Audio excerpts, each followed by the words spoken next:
Well, good afternoon, ladies and gentlemen, and sisters and brothers, not just from Toronto, but from across the country. My name is Manny Sforza.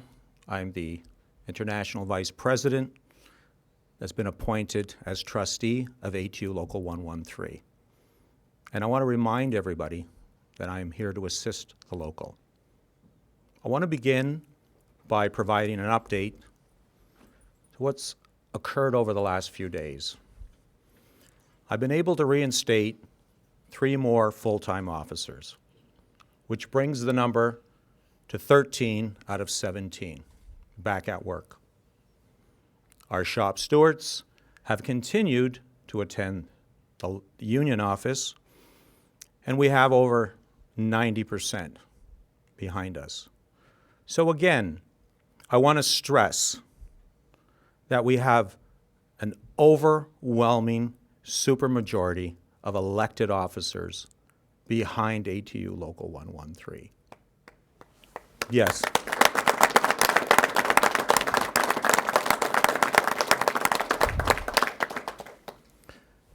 But it's not just the thousands of sisters and brothers in Toronto. There are tens and tens of thousands of sisters and brothers from across this great country that are standing behind Local 113. And with us today, we have those representatives from coast to coast. And they're here to share their stories with you. I want to begin by introducing ATU Canada President Paul Thorpe. I'm here today to talk about a union, the Amalgamated Transit Union, that has a rich history in transit workers. We are the largest transit union in North America, representing 200,000 people in the US and Canada. And the reason we are the largest is because nobody does it better. We are one ATU. Many of my colleagues and brothers and sisters here know that when I talk and address the delegation, I talk to them as they are my family. ATU has been with me through the hard times to support me, and I am proud to call myself an ATU member, and I am honored to hold this position as National ATU Canadian President. I put out a call to my brothers and sisters, and the response was overwhelming. They didn't hesitate to get on planes, trains, and cars to come to represent the ATU Local that they love. They want people to understand that this is never about an American takeover. This has been about one person's bid to tear an organization down for their own self-gain. And it bothers me, it hurts me that this person who professed his love for this organization has the audacity to say the things that have been said. We have people here from Saskatoon. We have people here from Regina. We have people from Ontario. We have people here from Edmonton. There wasn't a question. Paul, what do you need? And we're going to be there for you. They understand that when we say one ATU, that if you take on one of us, you take on all of us. I'd like to say that we are working in conjunction with the CLC to try to get these issues resolved as quickly as possible.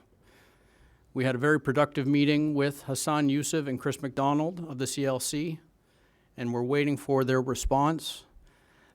And not only ATU members have come and called and come by my office, a number of other local union presidents, large unions, have called me, giving me their support, and want to see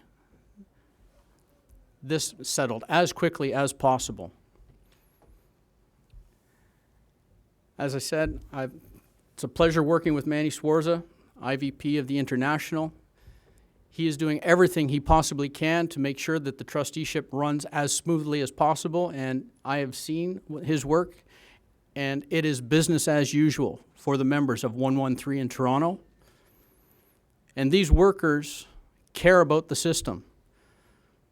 They understand and care about their passengers. They want to ensure that they are arriving timely, safely. They don't want this for them. They love this city and they love the passengers. And they would like to see this resolved as quickly as possible. Thank you.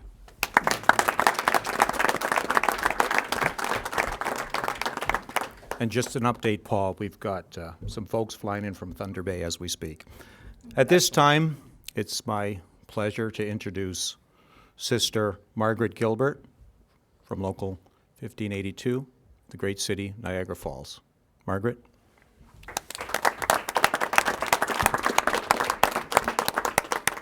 Thank you, Manny. I just want to say, first of all, how proud and honored I am to be here. I love this union. I love the members that I work with. And I love my job as a bus driver for over 20 years. ATU has been there for me for everything that we have asked them for. They sent Rep out last summer when we had our battle at City Hall. And they've been there financially and in every way we've needed. And these people mean a lot to me. And I'm proud to be here. Thank you.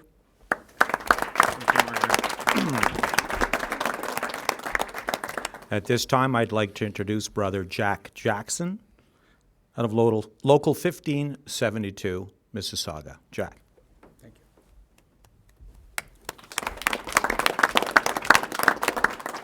Good afternoon, everyone. Today is actually a sad day because instead of standing here today and talking about the issues that transit operators face in the workforce, we're talking about one man's interest. One man's interest because he lost his election at our last international conference. The reality is the International has been putting forward a lot of initiatives to defend transit workers. We truly are the leaders in the industry.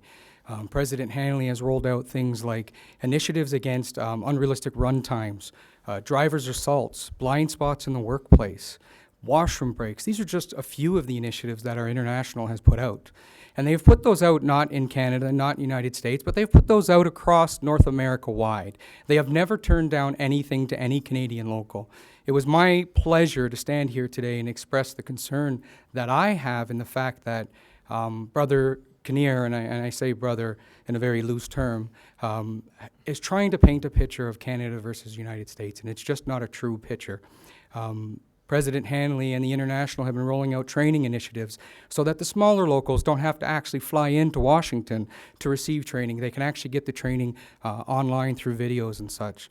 It's a sad day, but the good thing is we are standing here proud, and I want to send a message to our brothers and sisters that we share the border with in 113, and I want to let you know that 1572 has your side along with every local in Canada and every local across the United States, and we will be there for you, and at the end of this, we will be standing tall. Thank you.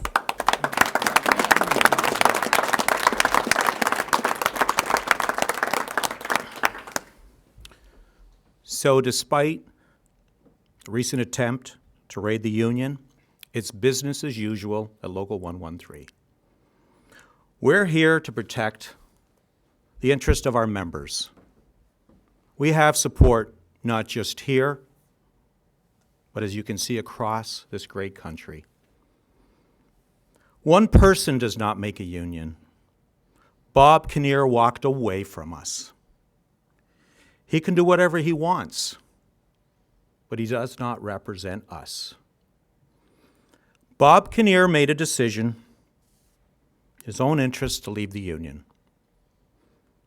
But we're here standing for your best interest, which is to stay with ATU.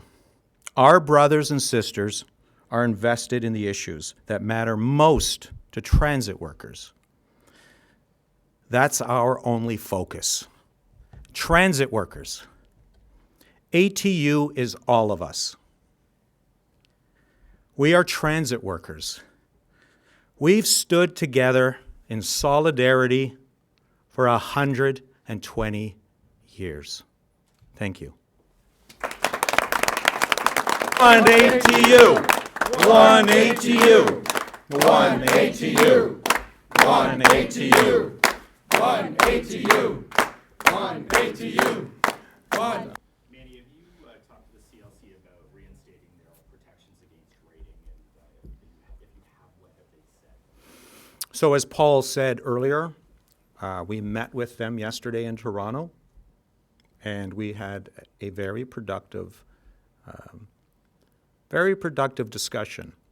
And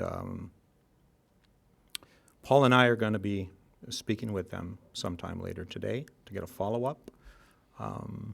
And we're very optimistic that this can be resolved because I think now that things are becoming a little more clearer, or perhaps a lot more clear, let me be quite blunt, the right things should be done.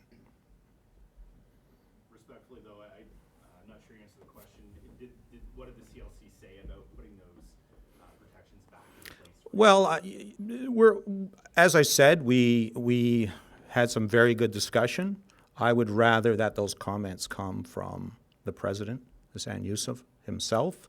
We're very optimistic, and I believe we're very close to having those rights restored. When it comes to your own internal process, can you outline that? So what happens is the ATU Constitution clearly spells out the trusteeship process. So I've come in, I'm working with the local, and we're working together. So there are timelines. There will be an international representative assigned as a hearing officer. That hearing should take place within 30 days of the trusteeship occurring last Friday. After the individual or individuals that will appear at the hearing, they will have the opportunity to talk about what happened. And within 45 days, the hearing officer will finalize a report that will then be given to the international office. And that report will likely, I don't want to speculate on what the hearing officer is going to say, but will likely have some recommendations. And those recommendations will likely be implemented. The response from Unifor and Bob Kinnear a couple of days ago was that they believe that there had to be a vote of members to decide whether they wanted to stay with the ATU or not. I know that you were resistant to that. Is that still your position? Well, it's interesting when one man wants to talk about democracy when it's convenient for him.